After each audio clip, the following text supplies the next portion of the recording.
We need a attendance report, and the attendance report I received at about 10:30 was 255 members are here today, so we do have a quorum. I'm going to ask our executive assistant, Karistopoulos, to serve as the secretary for today. Thank you. And the parliamentarian for today will be our attorney for La Plata Electric, Shay Denning. First order of business will be to approve the agenda and the 2016 annual meeting minutes. First of all, I would like to ask for a motion to approve the agenda. So if you could state your name, and whoever wants to make that motion. Yeah, Mr. Ford. Okay, Mr. Ford makes a motion. I need a second to approve the agenda as set out. Seconded by this gentleman over here. Your name, sir? Okay. Any questions or discussion on the agenda? If not, all in favor say aye. Opposed? Motion carries. Next, we have the minutes of the 2016 annual meeting. And I would be more than happy to read them for you, but if you would like for me to dispense with reading of the minutes, if you already read them, they were handed out to you, I think that would be in order. So I would entertain a motion to dispense with reading the minutes. Yes, sir. We have a motion to dispense with reading of the minutes and to approve them. Is there a second to that motion? A second back there? Is that Shirley Engler? I can't see very well from up here with that light, but it's fine. Okay, we've had a motion and a second to dispense with reading of the minutes and to approve them. Is there any questions or discussion on the minutes? If not, all in favor say aye. Opposed? Motion carries. Okay, the official notice for this annual meeting has been posted, and it was mailed as part of the annual report, so you should have received that. I'll declare that the meeting format is according to our bylaws, and I would ask for a motion now to waive the reading of the annual meeting notice. Would someone like to make that motion? Yes. Is there a second? Seconded. Any questions or discussion on waiving the reading the notice? If not, all in favor say aye. Any opposed? Motion carries. There are the standing rules and procedures. So I would ask that we have a motion to adopt the standing rules and a second to that motion. Katie Minkler, got a second back here. Thank you. Okay, we have a motion and a second to adopt the standing rules and procedures for today's meeting. Any questions or discussion? If not, all in favor say aye. Opposed? Motion carries. First of all, I'd like to introduce the incumbents and candidates for this year. Each year we have an election. There's 12 members sit on the board. There's 4 districts. Each year is a director from each district comes up for re-election. In District 1, which is Archuleta County, we have Bob Lynch, who is unopposed. In District 2, of course, myself and Kim Martin. Kim, are you there? Kim's sitting over here. In District 3, we have Michael Bell and Rachel Landis. Is Rachel here? There she is in the back. District 4, Joe Wheeling. I haven't seen Joe today. I don't know what happened. He said he was coming. And Gwen Unger. Is Gwen here? He's out of town, did you say?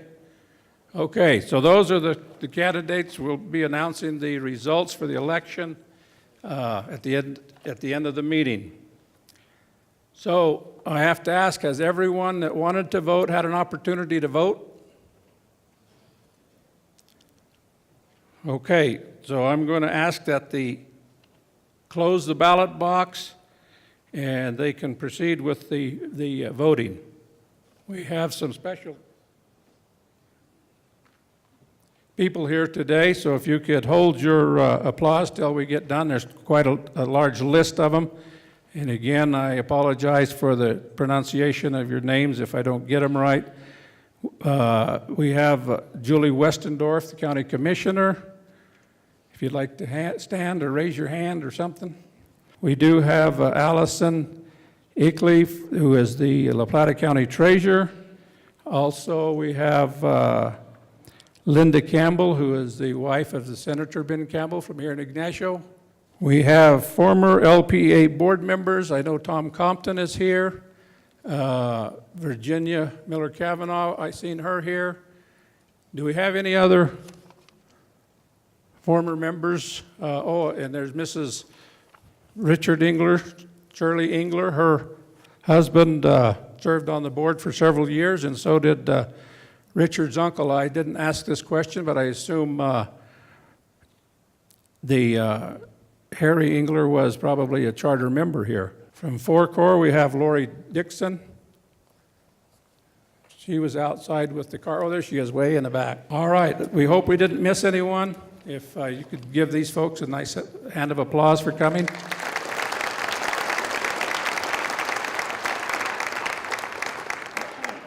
So the other board members that we have here today, Mike Alley from District 1, he's been on the board 1 year. Bob Formalt's been on the board for 17 years. Dan Huntington's on for 1 year. Kohler McGinnis is on 2 years. Doug Lyon from Durango, 1 year. Britt Bassett, I don't believe I've seen him here. He's been on 5 years.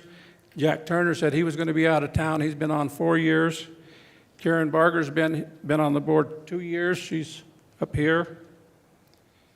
If we could give those folks a round of applause.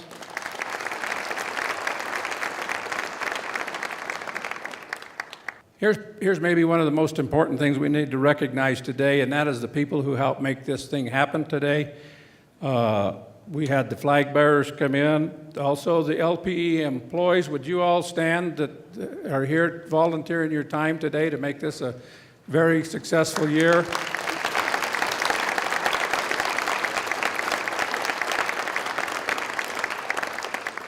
We have the scholarship recipients, Finley Marshall,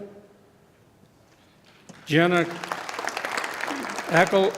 Eggleton, and Austin McCaw.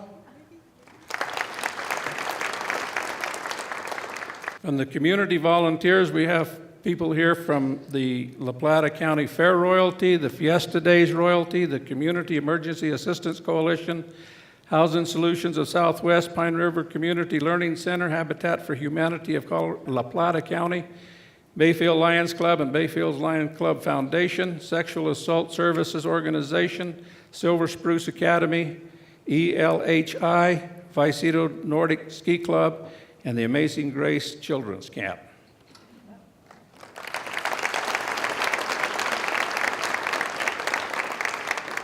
Here today, we also have a board, the Roundup Board, which hopefully you're all familiar with it, and I know that Kohler's going to talk to you a little bit about it later. We have the members that are, some are present, not all are present, but Teresa Campbell is the president, Cheryl Ayers is vice president, Carmen Hubbs is secretary, Jen Bartlett, Mike Alley, Kohler McGinnis, Mike Drake Spring, Werner Heber, Patty Zink, Melinda Volger, and Brigham Wrinkle. They're the ones that distribute your Roundup money.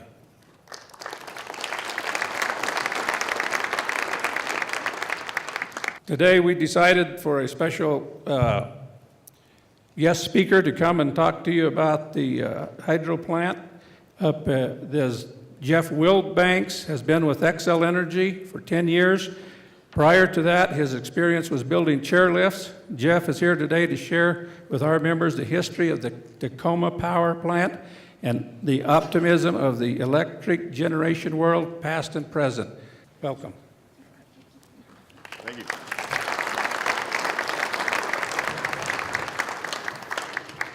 Hello. I thought there'd be 10 or 12 people here. This is a little bigger than I thought. I pulled away today to come down from Cascade.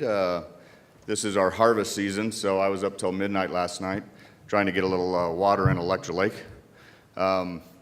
We're shoving water in, trying to top it off so we can have a good season. Work for XL Energy. I'm sure all of you are familiar with that throughout the Midwest, big company. We are energy supply, and I'm part of the department called Colorado, the Hydro Department.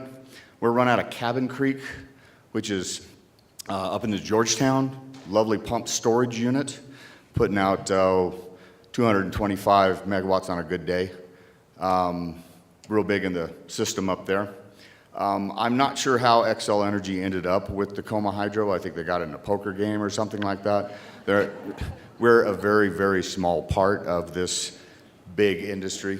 What I wanted to kind of talk to you about today is, and of course it's a lot easier for me to do my plant tours when I'm at my plant.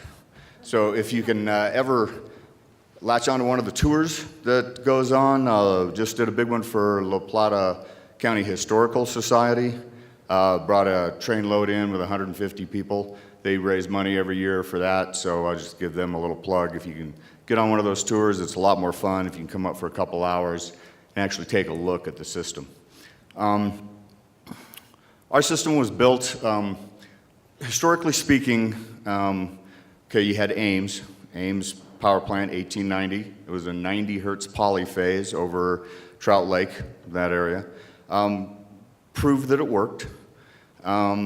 The system that they had over there, they were making it up as they went along.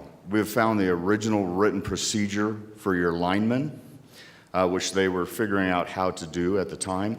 The original written procedure, which we found up in Montrose, was for a switchman, is you jump in the air as you pull down on the hot stick, as your partner blows the arc out with his cowboy hat.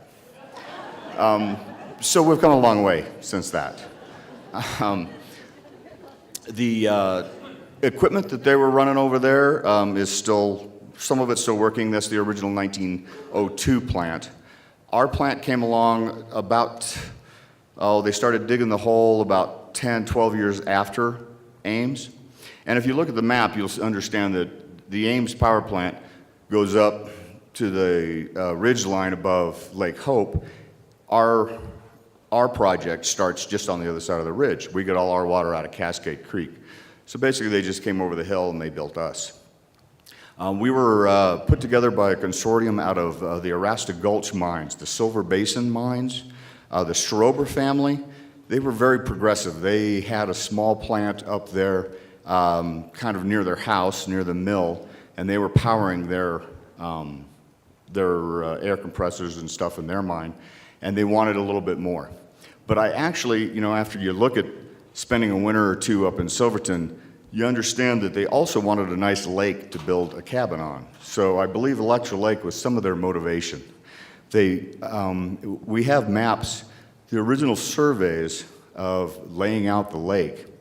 And I brought up the concept of optimism because they were miners.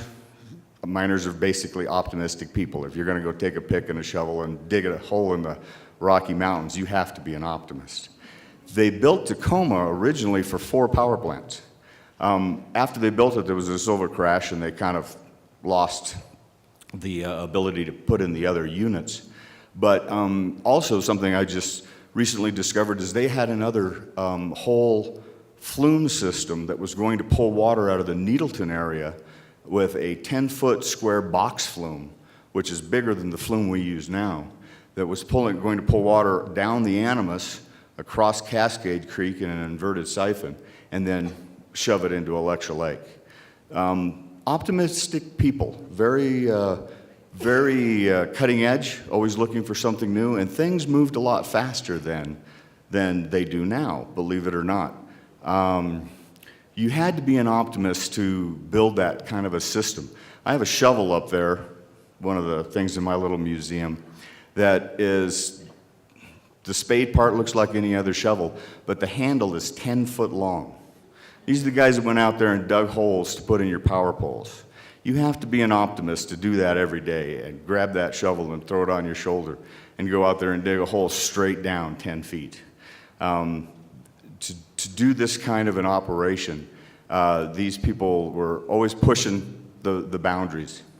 When World War II came along, right after World War II, because Durango was such a big carnonite producer, or not, it was a mill that was taking the carnonite from out west to here and milling it at the mill, they wanted some more power. We were really high on the hit list to get some power into the mill so that they can up the production of the carnonite. This is before they started building the mills out in Moab and such.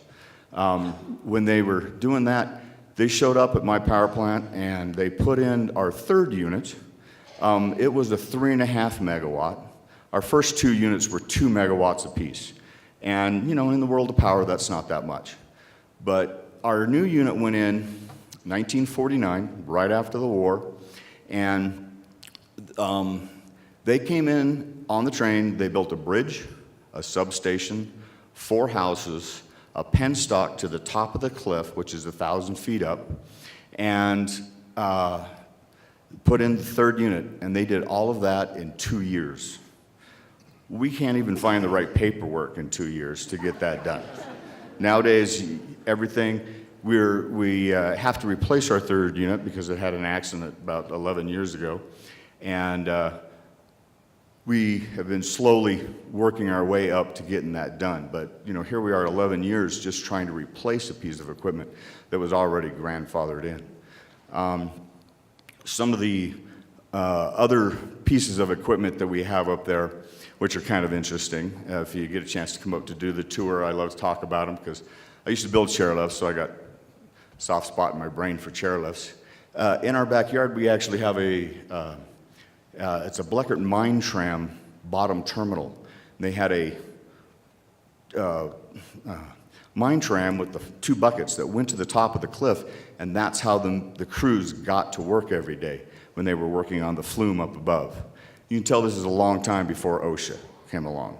You load your crew in your lunch bucket inside a little bucket that was about 4 foot, and everybody went to the top of the hill and went to work. We also, in the 70s, had a little bit of enthusiasm about us. They did a complete study on turning us into a pump storage. Cabin Creek had just been built. Pump storage unit was going to take water using Electrolake as the bottom lake, and they were going to build a lake clear up on top of Hermosa Cliffs, 1,500-foot drop, and then right over on Highway 550 there was going to be a power plant, much like Cabin Creek, that would have been 8 stories tall, built into the side of the cliff, that would have probably put out 250 megawatts. So it's kind of interesting how these things pop up, they do the study. Whether or not they're feasible, of course, changes, but there's always that optimism in this industry, looking for the next newest best thing. Of course, the green energy nowadays, everybody's working on trying to change things over from the coal. My company burns a lot of coal. That will change as we go along. You're also finding like Tacoma was kind of forgotten about for a lot of years. We went through a couple of bankruptcies. We were originally owned by Utah Power and Light, then Public Service Company in Colorado. We worked our way through a couple of different companies before XL ended up with us. But now we're coming back into favor. Hydros, people love them or they hate them. Your big dams, our plant is so old that it was built before the big dams were built. But you got to give the big dams credit also. The Columbia, making power up there, that came online 2 months before Pearl Harbor. It was really instrumental in the Boeing industry and the Hanford site. The Tennessee Valley Authority, people loved or hate that dam, but it provided power for Oak Ridge, which spun all the stuff for the uranium production. So this industry seems to go not really in circles, but we always seem to come back and look at things that we've already tried before and see if we can improve them. The one thing before I get back up to Cascade Creek and go to work for the day, One of the things that's really big right now in this industry is the technology. And the technology is great, but when we first started, we had 19 guys at our plant. We're down to 2. Sometimes the technology is a really great way to increase production and increase profits, but sometimes it's also nice just to have a guy with a hammer and a paintbrush and get your crews taken care of so that they can actually get the work done out there.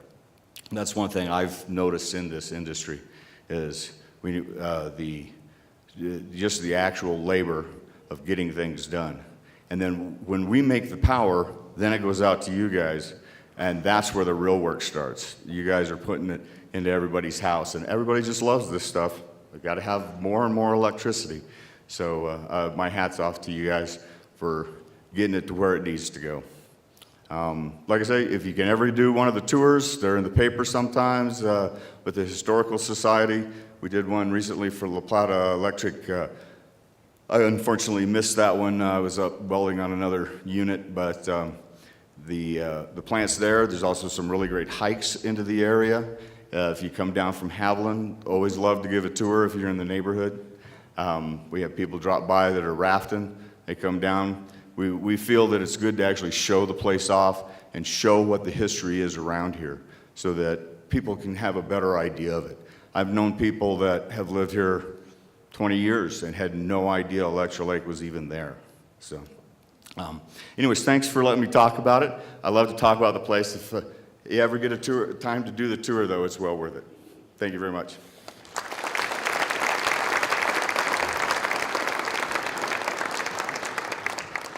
Thank you, Jeff. Speaking of history, I know this doesn't have a darn thing to do with La Plata Electric, but I'm going to tell you anyway. The La Plata Archuleta Cattlemen's Association had all our members write stories about their families, and we put together a book, and there's some really interesting history that came out of that.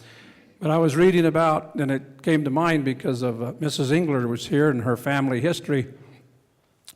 Her, I guess it'd be her father-in-law, tells the story of 1911. In October 11th, 1911, it started raining lightly, and then by the third day it was continuing to rain. And of course, at that time there was no dams, no Navajo Dam, none of these dams around this area. It flooded, washed out most of the railroad bridges in the area. And at Arbalese, there was a rail station, and sitting on the platform at the rail station, one of the local ranchers had ordered a buggy, and it was sitting on the platform there in Arbalese. Well, after the flood, the platform had washed away, and so they expected never to see the buggy again. But lo and behold, a few days later, they got a message from Bluff, Utah, said that they had a railroad platform down there with a buggy sitting on it without a scratch on it, 100 miles away. So that was, I thought that was kind of interesting bit of history that has nothing to do with La Plata Electric.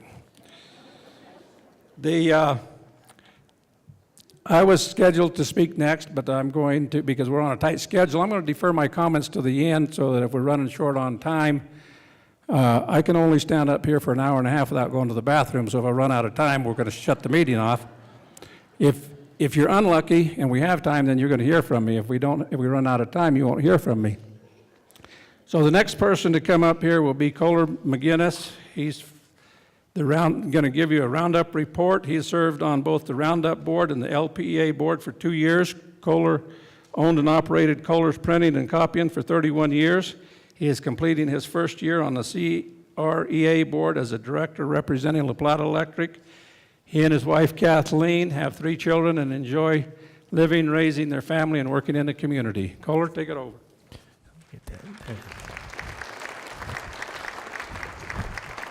Well, good morning. Last year when I spoke at the annual meeting, I spoke of what a great investment it would be to be a participant in Roundup. So this year what I'd like to do is I'd like to bring you up to date and let you know how Roundup performed in 2016. And then I'm going to transition into why Roundup is so beneficial for our communities, and I'll finish up by speaking on how Roundup has become more essential today than it has been in the past. So in 2016, Roundup collected in donations $90,000. And that $90,000 gives validation to our slogan, which is pocket change for positive change.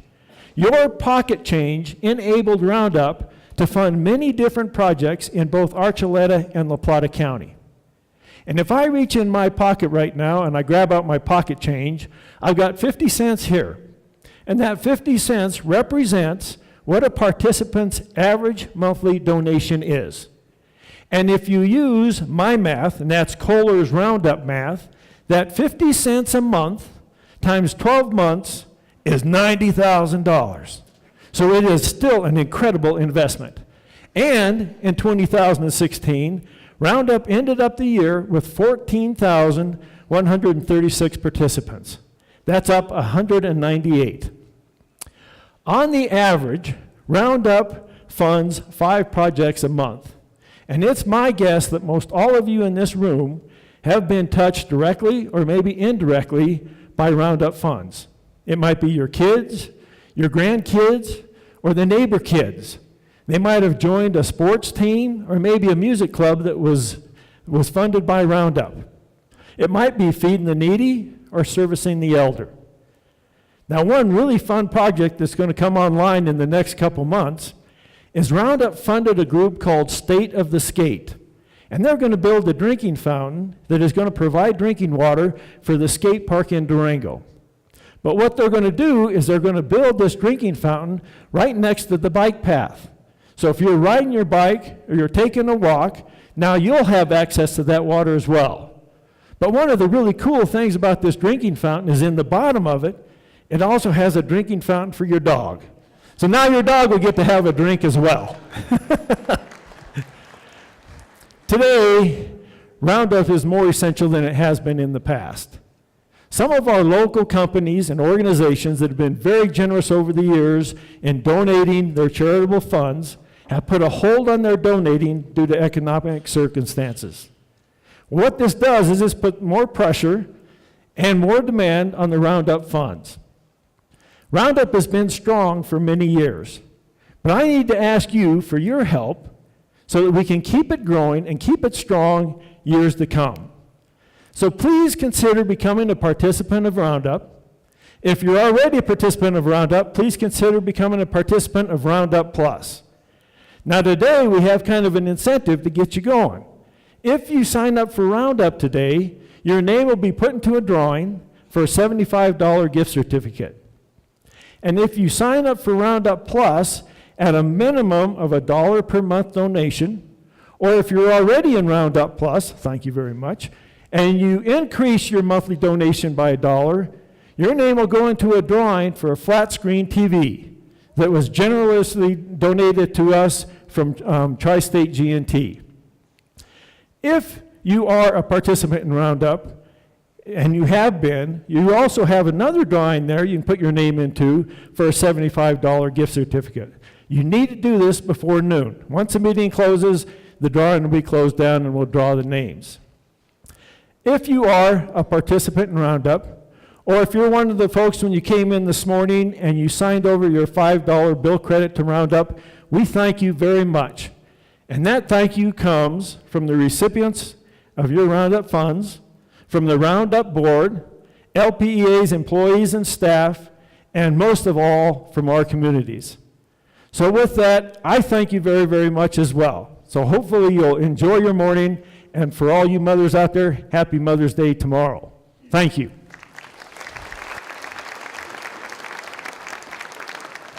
Thank you, Kohler. I don't know if all of you were as shocked as I was. They said, when I signed up this morning, they said, here's your $5 bill credit. And would you like to give it to Roundup? Hell no, I don't want to give it to Roundup. No, I give it to Roundup. I'm just kidding. I just thought it was interesting. Anyway, the next speaker today is our Chief Executive Officer, Mike Drayspring.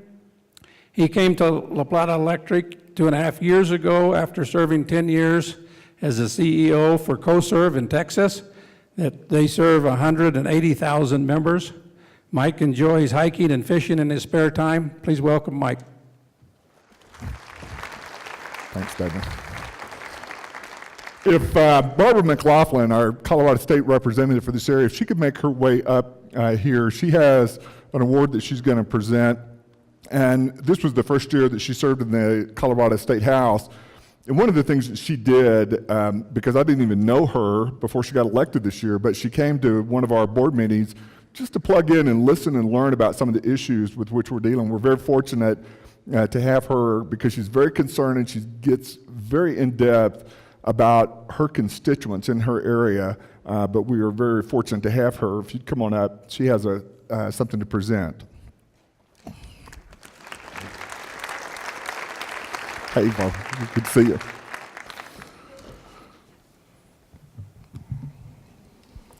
They never make these tall enough for me. So, thank you so much. Thank you very much, Mike, and all the members of the LPEA board. I think you're going to get a charge out of this award, and I'm honored to be able to present it today.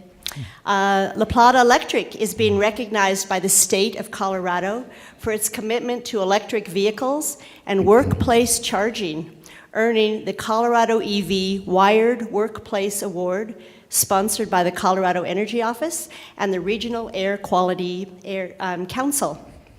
These are terms we didn't even use 20 years ago. Electric vehicles may have been seen on the Jetsons, but few of us ever thought they would become an integral part of both our present and our future. And who would have expected workplace charging to be a job benefit alongside healthcare, a parking spot, and holiday pay? But as it turns out, it is very attractive. The U.S. Department of Energy found that employees at workplaces with electrical vehicle charging were up 20 times more likely to buy an electric vehicle than the average worker. And MIT found more employees today want to work at companies with commitments to sustainability and innovation. The charging provides employee benefits by extending the range of the vehicle and reducing commuting costs. La Plata Electric has installed 2 Level 2 multi-port electrical vehicle charging stations at their headquarters, and it's available for their 113 employees and co-op members during business hours and to the public the rest of the time. As a member of the Colorado Legislature's House Transportation and Energy Committee, I've heard numerous people testify this year about how they wish Southwest Colorado had more charging stations. Those people only have electric cars in the metro area, but would like to travel here more, and this gives them another opportunity to do so. The average electric vehicle in Colorado reduces greenhouse gas emissions by 37%, so I'd like to thank La Plata Electric for that.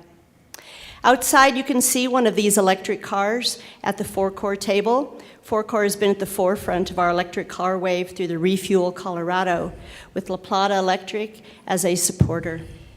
They are accepting applications for charging stations now and for other workplaces in Southwest Colorado, and I encourage you all to apply. LPEA is focusing on our future transportation needs and should be commended for being so forward-thinking. Congratulations on winning the Colorado EV Wired Workplace Award.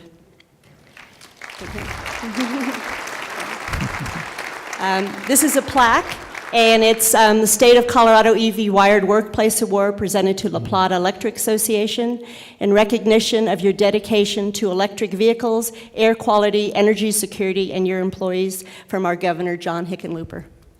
So, Thanks so much. I appreciate it. Thank you.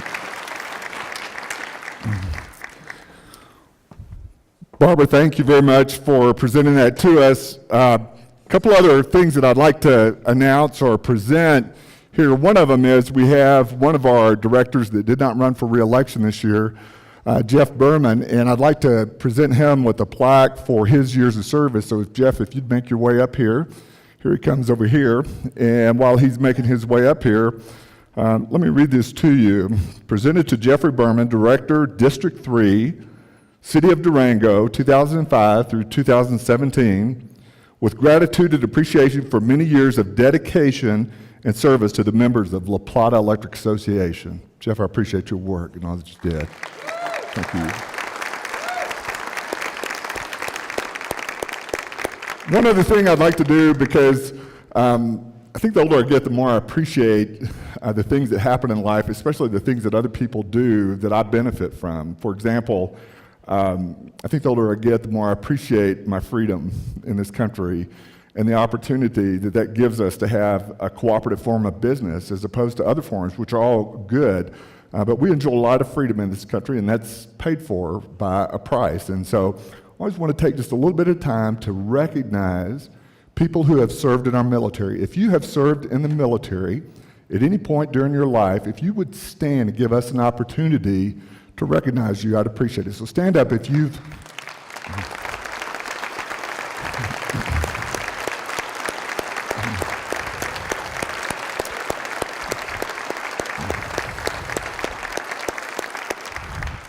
On behalf of the members of LPEA, we appreciate you and your service to our country. I want to go through just a couple of things with you. Last year, if you were here, you remember that I told you that I was going to get on the time of use rate. I did that, and so I want to report back to you how that worked for me. So what I have on screen is a graph. It's a busy graph, but let me explain it to you. The blue bars on the left reflect the time of use rate. And of course, there was a change in the time of use rate at the start of this year, but the brownish bars represent what the regular rate would have been. So as you can see, if my usage had been billed on either rate, what you're looking at is that cost difference. And that green area of the graph over here represents the total savings. And so for the 12-month period, my wife and I would have, well, actually did save just under $150. Now, a couple of things I wanted to share with you, and this is information that our great energy management group over here, if Sue and Susie will raise their hands, this is something that they could provide you, but this shows my profile of my house, and this was before I got on time of use to after. And this is the whole point of what we're doing, is to try to send a pricing signal to influence when people consume electricity. And that's what you can see right there is what happened in terms of my usage over the 12-month period. If I get too far away, there we go. So I'm going to go ahead. But at the bottom of this graph is a thing that compares, because this year we had Tri-State that gave us notice that they were going to raise our rates 4%. And so one of the things that we decided that we weren't going to do was raise our rates. So this year we decided to absorb that, but that didn't mean that we didn't make a change, and this is one of the changes that we made was in our time of use rate. We increased the on-peak charge, we reduced the service charge from $21.50 to $20 a month, and we expanded the off-peak hours 30%. Now what you're looking at in this bottom area is what my 3 months of January, February, and March, my bills would have been under the old time of use rate and the new time of use rate. So when we made the rate change, one of the things that we wanted to do was to try to make it revenue neutral, or where it wouldn't impact us with, increased revenue or decreased revenue. And what you can see there is that the 2016 savings were about 12%, and under the new rate it was just a little bit more, some being 13 one month and another being 14% in a different month. And the point there is, at least for my account, it did achieve that, not having a dramatic impact or change by the way that we restructured the time of use rate. Not everybody's going to have that type of impact. So you need to really monitor your usage. One of the things that's going to happen for me this summer, my wife and I have refrigerated air. We don't have electric heat. And so one of the things that we're going to have to pay attention to is our usage. But here's the point of time of use. By making this rate the way that we have, it's helping people help us save on our wholesale power costs. Even though Tri-State gave us that 4% increase and we didn't raise our rates as a result of that, people signing up for time of use helps us control our wholesale power cost. So I want to give you a little bit of information about our financial report, just our assets and liabilities. You can see for the last 5 years that we've not seen a significant change in our total assets, and LPEA's debt is a little over $100 million. So there's roughly about a 45% equity in your co-op. This last year, we saw another year of growth in number of accounts over the last 5 years. This is the number of meters that we've connected, and we've seen fairly consistent growth year over year, but our kilowatt hour sales looked like this. We've seen a decline, and that's driven typically by two things. One is weather, and the other thing is energy efficiency. We've had more of our members taking advantage of LED lighting or the other things that we offer to manage their energy use, and that's one of the tools that we're trying to help our members with in terms of managing their monthly electric cost. Revenues and expenses for the last 5 years, you can see the green bar on the left represents our revenues, the purple bar on the right is our expenses for the year, and you can see that we're a little over $100 million in revenue and just right at or a little below $100 million in expenses. And for these amounts, I just wanted to point out that of the $107 million in revenue, Fast Track, our communications affiliate, was approximately $4.7 million of that. And when you look at the expenses, of the $99.4 million in total expenses, Fast Track's portion in those consolidated financial statement was just a little over $4 million. Capital credits, I mean, we're a co-op, so at the end of the year, any money that we make belongs to you. We allocate that to you. How we do that is we take your bill, like at John Beebe's house, we take his total usage for the year and we divide that by the total usage of all the co-op. That's his pro rata share of whatever our net income or net margins are. We call that patronage capital. We're required to allocate that to all of our members, and our intent is to pay that back periodically. And so what you're looking at is on the blue bar on the left is the amount of the allocations that we've retired over the last 7 years for each year, and then the yellow bar on the right is what we actually paid back to you. Now that payback could have been a credit on a bill, it may have been an estate payment, it may have been the refund, the check that we issued, but the bar on the right represents what we refund, and the green area is the total that we've retired, and you can see that we've retired just under 24 million over the last several years. And so one of the things too that we've been talking about in the communities is power supply fuel mix, because that's an issue for our members. It's one of the things that we hear from you is, you know, they like seeing renewables. And as you look at this pie graph from 2010 on the left to 2016 on the right, you can see the mix of coal. Tri-State has been predominantly generating electricity with coal, and there's a transformation or shift that's occurring where there's more renewables, less coal used as a fuel source for electric generation. Now this pie graph is a little busy, but it makes a really good point about how diversified that power supply mix is, and points out, I think fairly well, that 21% of Tri-State's power supply in 2016 was from renewable resources. So that's a big change for them, and we're continuing to see that shift toward more renewables, not just local renewables and some of the things that we've done to interconnect local distributed generation, but our power supplier, Tri-State, has been doing this as well. Now, one of the things that we started last year was something called on-bill financing. We partnered with a local bank, First Southwest Bank, and they will loan up to $7,500 on a project that you could have at your home or your business to increase your energy efficiency or save on energy costs. And then we put your payment on the electric bill, and you pay back, and hopefully the savings that you get in reduced energy costs help make the payment for this.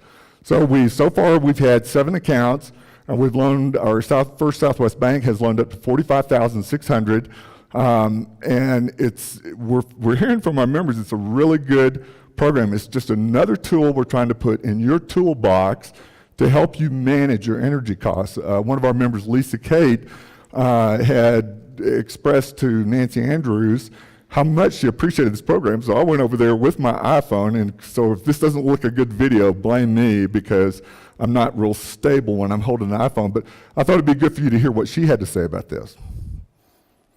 Hi, I'm Nancy Andrews, and I am one of the people that administers the on-bill financing program for La Plata Electric.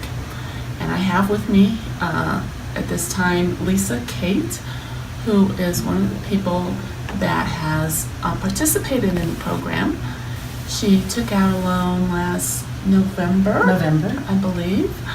And so she's just going to tell us a little bit about her experience. Maybe did you how was the application process itself? Did that go smoothly? It or- went, yeah, it was easy. It was really, I saw it on, when I got my online bill.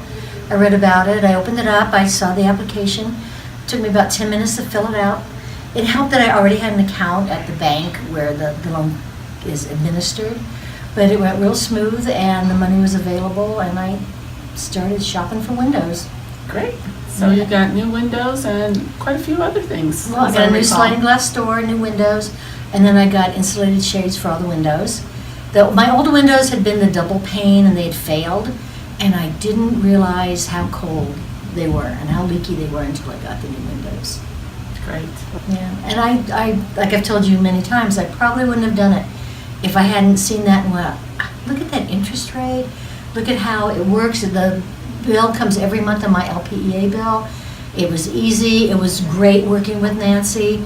I'd send her an email that said, will this work? Can I do these windows? Can I do this door? She'd tell me what I couldn't do. I sent her the paperwork, paid for everything, and it worked great. My heating bill is down. Great. My propane bill is down. My electric bill is down. My house is warmer. You're more comfortable? I'm more comfortable. All right. Great. I'm really happy with it. Great. And so, you probably know this already, if I had scripted that, I wouldn't have put propane in there. But, but she was saving anyway, but I'm glad she mentioned it in her own words. So what you're seeing, the last slide that I wanted to cover with you is some feedback that we got from you guys. We're doing surveys now twice a year to try to measure, because ultimately, whether we're successful is whether you're satisfied. And so one of the things that we're trying to understand is what your expectations are. And here's what we're understanding in the total, in the aggregate of our member. This is what we're hearing you tell us that we need to do.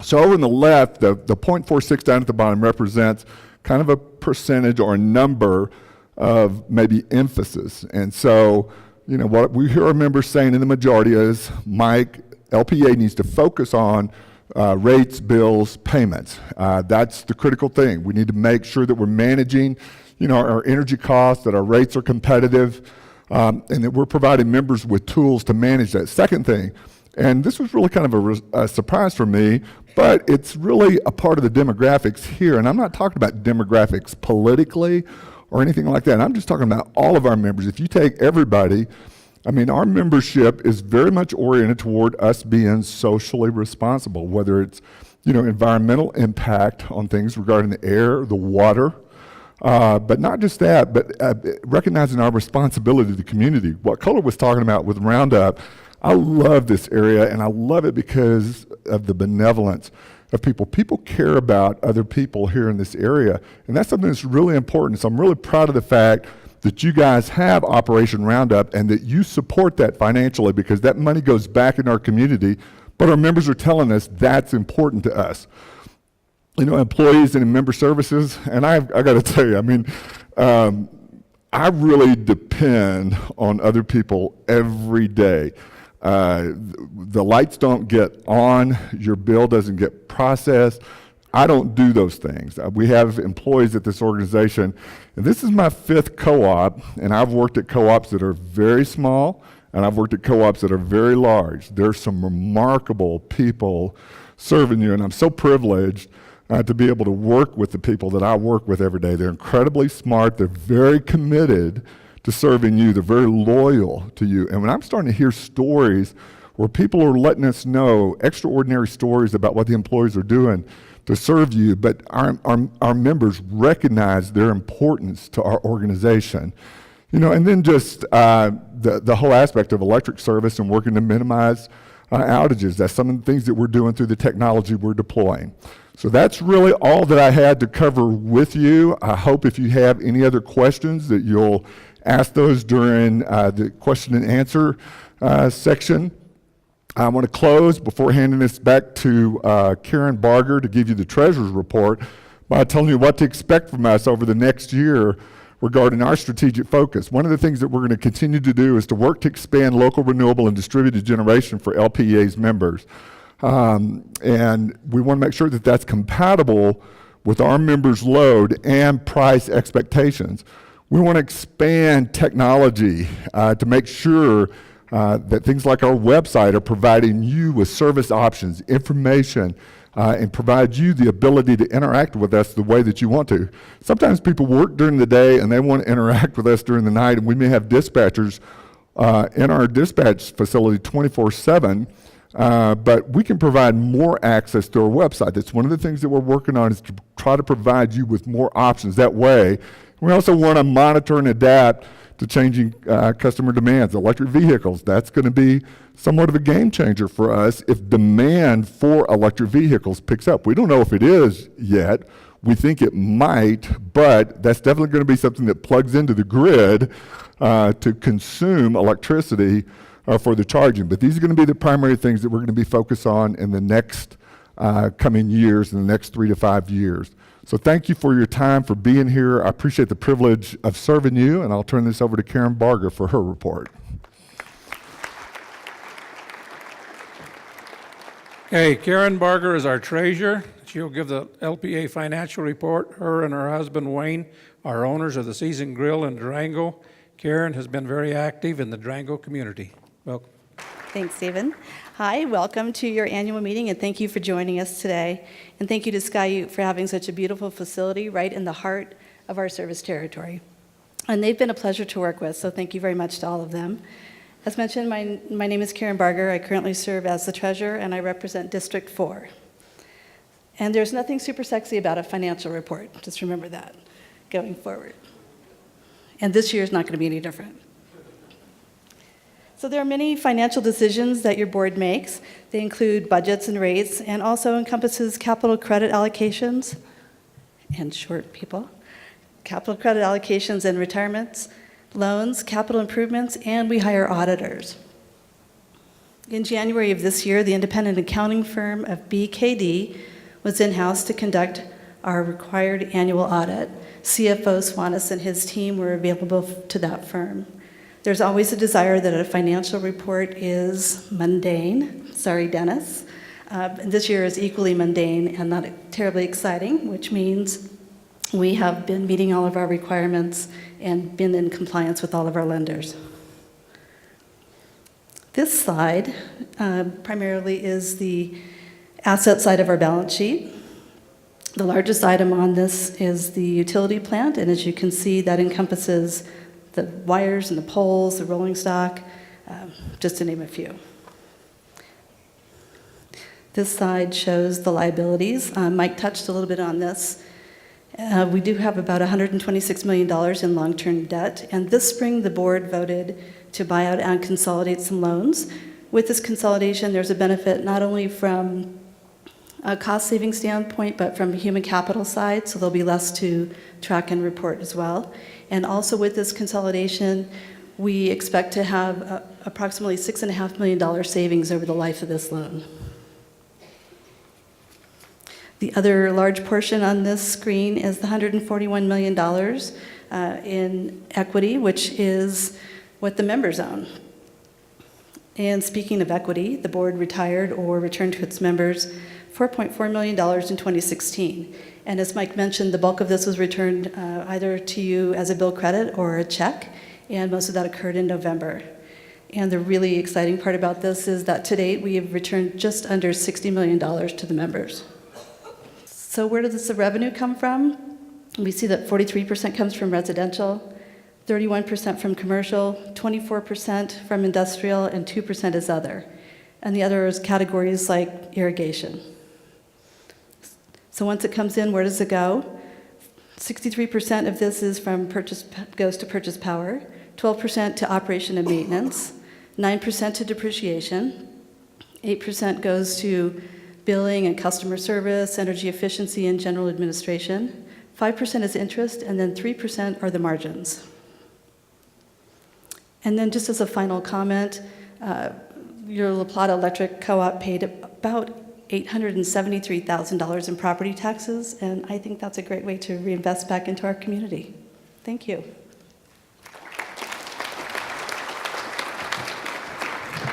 Thank you, Karen. Next, we'll have, as I mentioned earlier, that Kohler McGinnis is our CREA representative. CREA publishes our Colorado Country Life that you received. The executive director, Kent Singer, is here today. Kent. And LPEA's What's Up newsletter are 4 pages each month. We get 4 pages for ourselves. Was selected from among all of the Colorado Country Life's participating cooperative newsletters as having the best, most informative newsletter overall for everything we do to keep our members informed. Colorado Country Life presents writing awards in 4 different categories. Our CEO, Mike Drayspring, got the best article for explanation of an industry issue, one of the categories. Mike was awarded $100 for his magazine, his article, and he donated that to Roundup. Kohler? Thank you.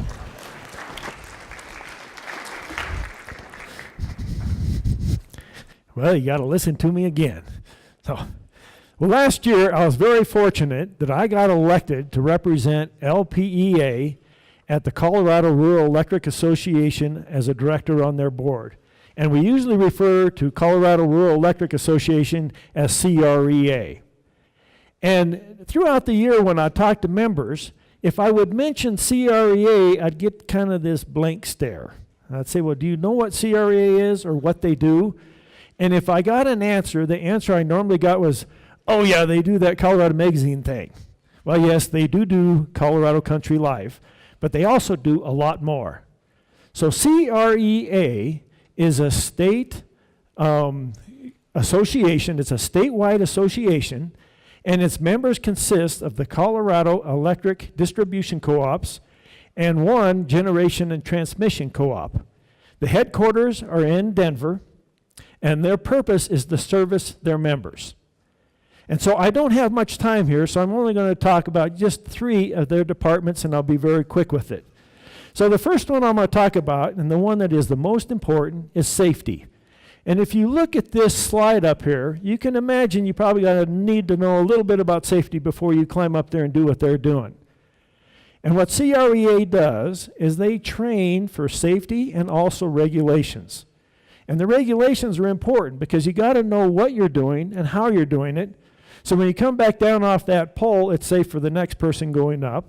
Or once everybody's down off that pole, that the system runs in a safe manner as we go forward.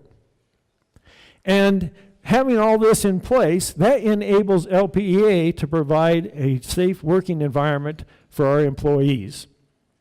Now this safety and the training there isn't just for the most dangerous parts at the top of the pole, but it actually reaches right into your own backyard. And we need to have protection for our members and also their property. And then when we have mishaps, this safety is not just for the people that are going to go in there and patch up that pole, but we also have to make sure that this accident that is bad doesn't get a lot worse. We have to deal with the driver of that car, the other cars that are coming by, and even the person at the end of that power line that might be out of power on this cold winter day. The next department I want to talk about is I'm going to start with a joke. So there was a flight between Durango and Denver. It's about halfway to Denver. They're flying along at 23,000 feet, and the captain keys up his mic, and just as he does that, he goes, "Oh my gosh," and he clicks it off. Well, needless to say, everybody in the back, they're doing their Our Father thing, they're tightening their seatbelt, they're looking out the window, they are in absolute panic mode. And after a long 2 minutes, the captain gets back on the mic, and he says, "Sorry about that, folks." But he said, just as I was getting ready to make my announcement, the stewardess handed me an extremely hot cup of coffee and dropped it right in my lap. And you ought to see the front of my pants. Well, one of the passengers in the back said, "Oh yeah? You ought to see the back of our pants." So the reason I use this joke is it illustrates the impact that communications has. In this particular case, it was a pretty negative impact. It was definitely one-sided. The captain had a good way to communicate with his passengers, but more likely he never heard what that passenger had to say to him, and it was not very well thought out. So CREA helps us, LPA, so that we can communicate with you, the members, and that you, the members, can communicate back with us, LPEA. As mentioned by David, the Colorado Country Life is the #1 tool that CREA uses. But it goes deeper than that, because what we have to do is use different kind of communication tools so that we can reach out to all the demographics. And that all the demographics can also communicate back to us at LPEA. So on the next department, I need to read this because I don't want to mess it up. But consumer-owned, like LPEA, not-for-profit electric co-ops maintain nearly half of the nation's electric distribution lines, which cover 75% of America's land mass, while serving only 12% of all businesses and residential electric consumers, which is approximately 42 million people.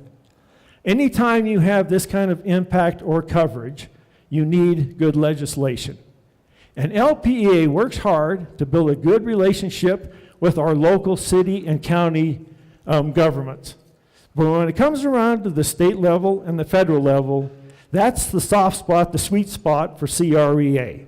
And they have a legislative program, and what that does is it enables them, as a stakeholder, to have a seat at the table and try to direct that legislation as best we can for the benefit of our members.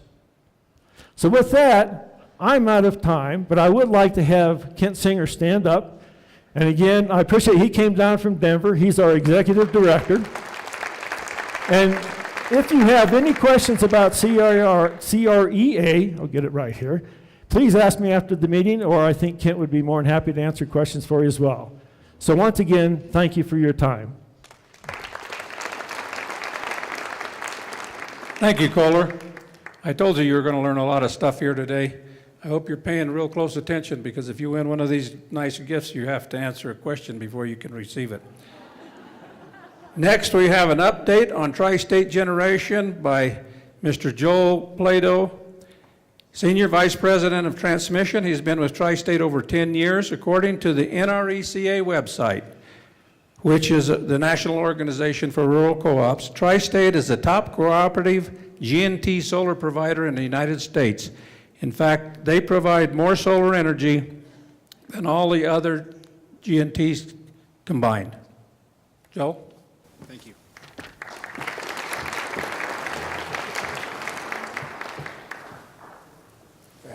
Glasses on there.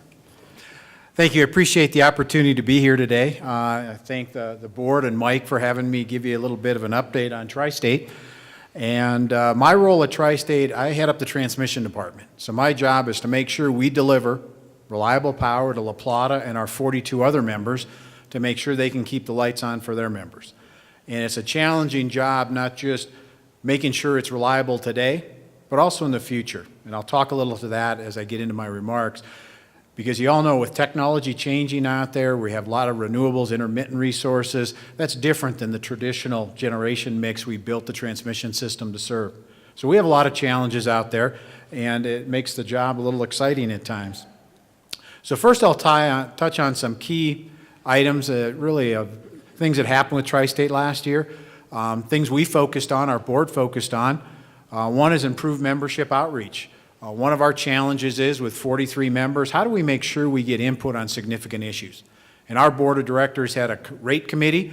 You know, Mike talked about how they adjusted your rate. We look at how we charge our members for the services they use to Tri-State. Also a contract committee. The most important document between us and our members is our wholesale service contract. And that's something that we work on to make sure that the members want to change, should they keep it the same, should it be extended, and that really is a document that makes sure that we work together and understand our obligations. We had a very difficult decision this year. We announced the closure of the nuclear power station and the New Horizon mine, which feeds it. Also, Craig Unit 1, one of the generators up at the Craig station. If you look going forward, from a cost standpoint, some equipment needed to be put on to make sure they stayed compliant. You look at the cost of power in the market, and it just didn't make sense to continue to operate these facilities. However, one of the things we do as a co-op is how do we make the lead time, if you will, as long as we can. Craig 1 is out to 2024 or 5, because those communities, those employees, there are employees, those communities we serve, how do we minimize the impact? How do we stretch it out so folks can get on with their lives? The communities can adjust the impact of losing those jobs, that tax base, those facilities. That's not an easy thing to do. As Mike mentioned, we had a rate increase this year. It was our first one in 3 years. It's something that we don't like to do. We try very hard to keep our rates as flat as we can. It was something that we had to do to keep our financial ratios where they needed to be. Kit Carson, one of our members in New Mexico, it's something that's never happened for Tri-State before. They actually decided to pay an exit fee and leave the association. They have challenges ahead of them. We wish them the best, them and their members, as they go their own way. We added more renewables. It's something that's been mentioned, and member generation. If you look in the last 5 years, we've added over 400 megawatts of renewable wind and solar. Mike mentioned we have 26% of our energy we deliver to you comes from renewable resources.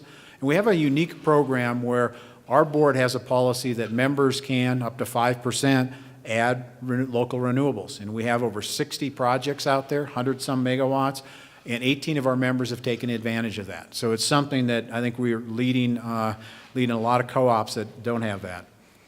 We also continue to make significant investment in the transmission system. You know, it's one thing to generate the energy, it's another thing to deliver it, and deliver it reliably.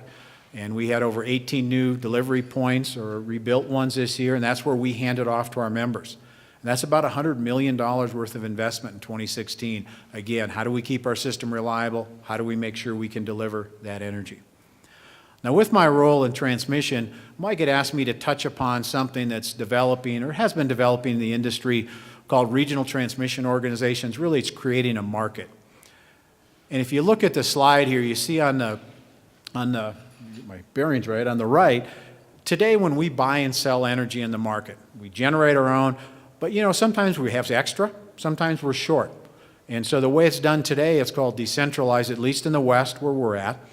And so we have folks that'll pick up the phone, they'll call Xcel Energy, or they'll call Public Service of Colorado, or they'll call Pacific Core and say, you got any extra, or do you need some? And they buy and sell. You do that every hour of every day. Well, you only can make so many calls in so many minutes before you got to move on and start delivering the energy. However, in a lot of the country, we've moved towards what's called a centralized auction pool. It's really an organized market. You see the little yellow pool in the middle. So now instead of calling my neighbors, what I do is I tell the pool, I say, I've got 3,000 megawatts of load on my system, and I need to buy 3,000 megawatts from you. Then another part of the organization calls them up and says, I've got generation I want to sell to you, and here's the price I'll sell it to you for. And so these pools then, they're independent organization, and they are the ones that match the sellers with the buyers. And they're, I would call it, ruthlessly efficient. Lowest cost is what they do, and they try to minimize the cost and minimize the expense of generating power for the people that use that. Now, who are these folks that run that market? They're usually an independent company. They're often called an RTO, that's Regional Transmission Organization, ISO. They're not a small company. They're 500 to 800 people in these types of companies. Startup cost is in the neighborhood of $500 million. And you say, what the heck is that for? That's for computer systems, for people, for facilities, to do all of these transactions that are done through the market. And they have about a couple $100 million a year to operate them. And the thing with the operator is they don't play in the market. It's kind of like a New York Stock Exchange or something where they list the stocks and then they allow people to buy and sell them. The organized market doesn't buy and sell electricity for itself. It makes sure all the systems are in place so people can do that. And I say, well, where in the country are these things active?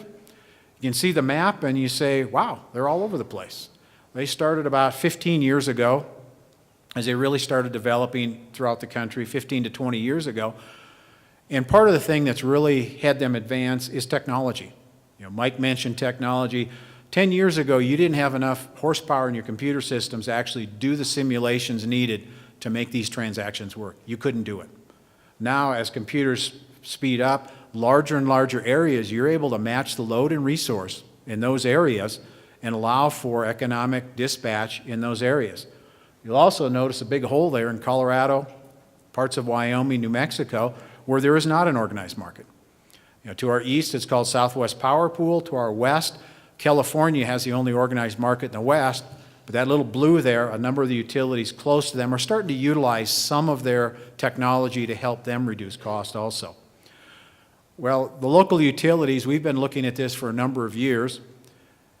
And the Mountain West Transmission Group, Tri-State helped form 4 or 5 years ago with our neighbors, Public Service Company, Black Hills, kind of everybody in that footprint you see.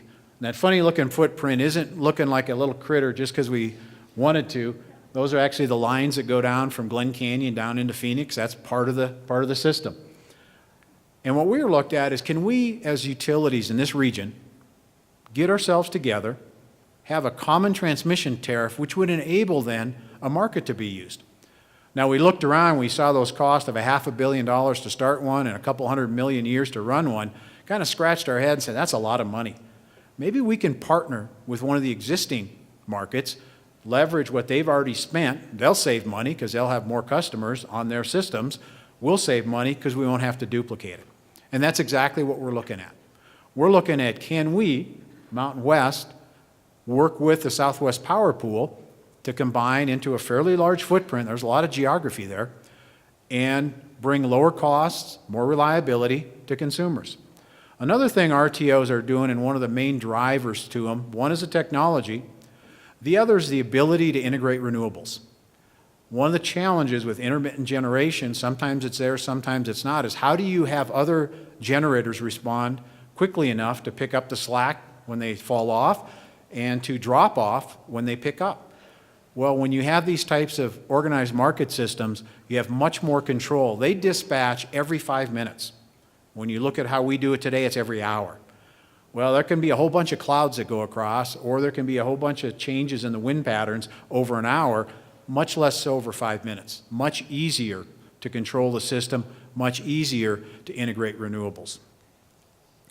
What does that look like? Who runs this thing? Well, SPP is a not-for-profit corporation. They have an independent board of directors. Example, the chairman, Jim, he's actually retired U.S. Admiral. So you have a bunch of folks from business, academia, utility backgrounds, and a very talented group of folks. They're the ones that make the decisions. They're an independent board. They're elected by the membership. You can see the membership off to the left there. The largest block of membership for SPP are co-ops, like us. So they like to have input, a lot of dialogue, a lot of discussion there. So that's the type of organization Tri-State and its neighboring utilities are looking to join. And it's really important. Some folks would say, oh, why didn't you just join this yourself? Why do you have to have the neighbors? When it comes to utility business, we're all intertwined on the transmission grid, and what your neighbors do really matters. You can't go off by yourself. It doesn't work. You have to go in with your neighbors so that you all work together. Now, there's a lot of challenges left in this. We've been working on it a while. You look at that group of folks, and how hard do you think it is to have federal agencies, municipal utilities, cooperatives, and investor-owned utilities in multiple states get together, agree on cost shifts, agree on all the operating parameters, and make it work? It's pretty complex. Also, we have large and small utilities. City of Colorado Springs has a nice big load, but they have very little transmission, just rings around the city. Tri-State has transmission from Wyoming to the Mexican border. We have a different system. How do we balance those costs? High and low density systems. Xcel Energy has probably 45 to 50 meters every mile of line. Tri-State's membership has 5 on average. Big difference in density and cost. And how do you balance all those so that the regulators for all those entities you saw are comfortable that their consumers, their members, are going to be benefiting from this change? You know, it's not a done deal. We're working hard at it. As the industry changes, Tri-State, we move as quickly as we can. We're kind of a big beast at times. When you look at 43 members, there's a lot of different opinions, and we slowly move, but deliberately, to make sure that we take care of the members. How do we keep our costs low, our reliability high, and make sure we stay safe out there? So with that, again, I appreciate the opportunity to give you the Tri-State update today. Great facility, and thank you.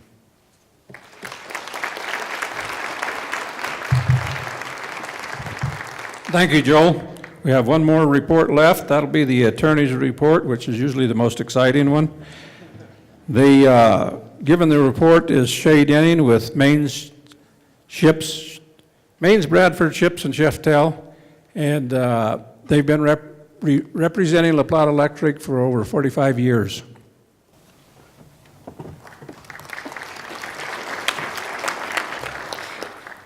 Thank you, Director Montoya, and glad to close out the reports, and I promise I'll be short. We're privileged to represent LPEA as General Counsel and to work with an excellent group of staff members and a very active and well-informed board. As General Counsel, we basically assist La Plata in whatever they need to from a legal basis. And so that includes advising the board during board meetings, reviewing contracts, advising LPEA on how to stay out of trouble and to navigate the legal landscapes. I'd like to point out a couple of things that we focused on this year. Again, this year, just like last year, we are working with LPEA staff in updating the board policies and making sure that LPEA's policies work for the new generation and for what we're dealing with now. If you haven't done so, I'd really encourage you to go online and look at the LPEA website and review the policies, because those are the policies and the bylaws are the documents that control the organization. And so if you have questions about how the board works, or how to get information, or how to figure out what's going on from a meeting standpoint, that's a really good place to start. And the other thing that you can do while you're on the website is to review the minutes of previous meetings, because then you can figure out what the board has done in the past, and look at the agendas for the upcoming meetings. And I know that LPEA staff has worked really hard to make those documents as clear as possible and keep you updated on what the board is doing and what they have done. And so if you want to know what's going on in the next meeting so that you can figure out whether or not you need to show up and watch the process, then looking at the agenda is a really good place to go. They're published 10 days in advance of each regular meeting, and we'll show you what's going to be going on. The other main thing that we have done this year is to do work with LPEA on its renewable projects. And some of the examples include the on-bill financing program, and staff worked very hard to put together a program that would provide a great partnership between LPEA, First Southwest Bank as a local bank, and give members an opportunity to make renewable improvements to their house and hope to reduce the load that LPEA has. And the other thing that we've done with renewable projects is to work with LPEA to figure out ways to increase renewable generation in the area. And you may have seen the resolution that LPEA passed at the last board meeting that directed staff to go to Tri-State and ask for an increase of the 5% to 10%. And we're assisting staff in taking that request to Tri-State and work towards increasing the generation that occurs.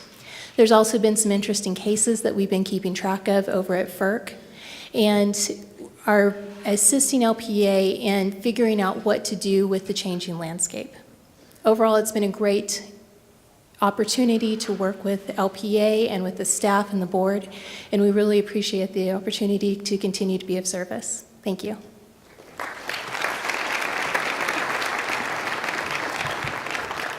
Thank you, Shay. I want to ask if there is any unfinished business.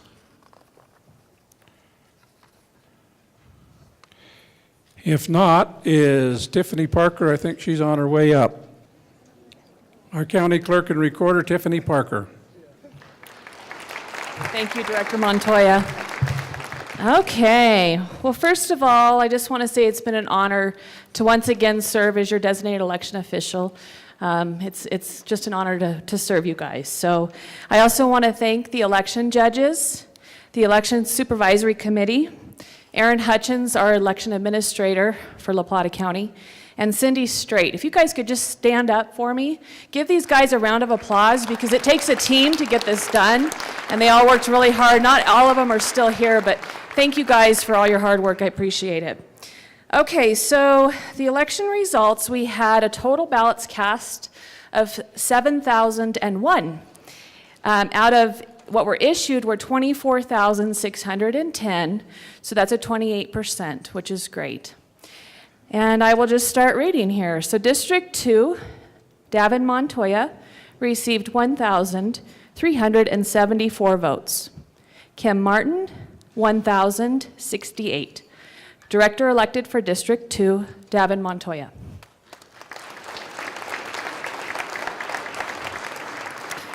District 3, R. Michael Bell received 891 votes. Rachel Landis, 1,484. Director elected for District 3, Rachel Landis. District 4, Joe Wheeling, 999. Gwen Unger, 1,181. Director elected for District 4, Gwen Unger. The LPEA policy requires an automatic recount if it's a 1% margin. I'm here to report that each race had a wider margin, so the results are official and final. Thank you. Thank you, Tiffany. So we're up to new business. I keep my word. We run out of time. You don't have to hear me say anymore.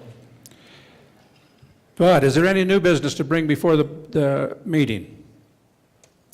And that also includes, is there any questions that you have for any of the speakers or of any concerns you have here today? If not, I would entertain a motion to adjourn the meeting. Mr. Ford, there's a second back there. Any questions or discussion? If not, all in favor of adjourning the meeting, say aye. Any opposed? Motion carries.